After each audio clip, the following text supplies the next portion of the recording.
தனுசு ராசிக்கு மிகப்பெரிய யோகம் என்ன கேட்டீங்கன்னா, பூர்வ புண்ணியாதிபதி செவ்வாய். அந்த செவ்வாய் பகவானே ராசியில் உட்கார்ந்து வருஷம் துவங்குகிறது அப்படிங்கிற போதே மிகப்பெரிய ஏற்றங்கள் அவங்க காண போறாங்க. பொதுவாக கல்யாணத்துக்காக காத்துக்கிட்டு இருக்காங்க. நிறைய தனுசு ராசிக்காரங்க இந்த செய்தியை சொல்லுவாங்களான்னு காத்திருக்காங்க. நல்ல கல்யாண யோகம் வரக்கூடிய ஆண்டு 2026 முதல் விஷயம்.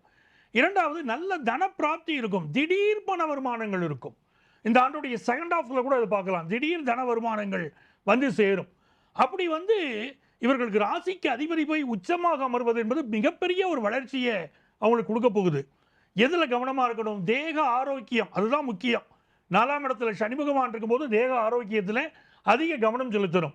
அதே மாதிரி இவங்களுக்கு இருக்கக்கூடிய விஷயம், சூரிய பகவான் எப்போதுமே தனுசு ராசியில் உட்கார்ந்து தான் புது ஆங்கில ஆண்டு ஆரம்பிக்கும்.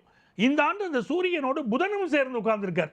நான் சொல்ற மாதிரி தர்மஸ்தானாதிபதியும் கர்மஸ்தானாதிபதியும் சேர்ந்து தர்ம கர்மாதிபதி யோகம் அந்த தனுசு ராசியில் இருக்கிறதுனால மிகப்பெரிய வேலைகள் கிடைக்கும். அரசு வேலை கிடைக்கும். பிஸ்னஸ்ல பெரிய லாபம் கிடைக்கும். அரசியல்வாதிகள் தலைமைக்கு நெருக்கமாவார்கள். நல்ல பதவிகள் கிடைக்கும். படிப்பில் ஒரு பெரிய அளவுக்கு வளர்ச்சி அந்த கல்லூரி கல்வி படிக்கக்கூடிய மாணவர்களுக்கு கிடைக்கும். குழந்தை பாக்கியம் அமையக்கூடிய ஆண்டு இது. அப்படி மிகச்சிறந்த நல்ல விஷயங்கள் எல்லாம் தனுசு ராசிக்கு இந்த ஆண்டு காத்திருக்கு. யாரை இவர்கள் வழிபாடு செய்யணும் அப்படின்னா, ராமபிரான் வழிபாடு செய்யணும். ஒவ்வொரு நாளும் ராமபிரான் வழிபாடு செய்வது இவர்களுக்கு மிகப்பெரிய வளர்ச்சியை கொண்டு வந்து கொடுக்கும்.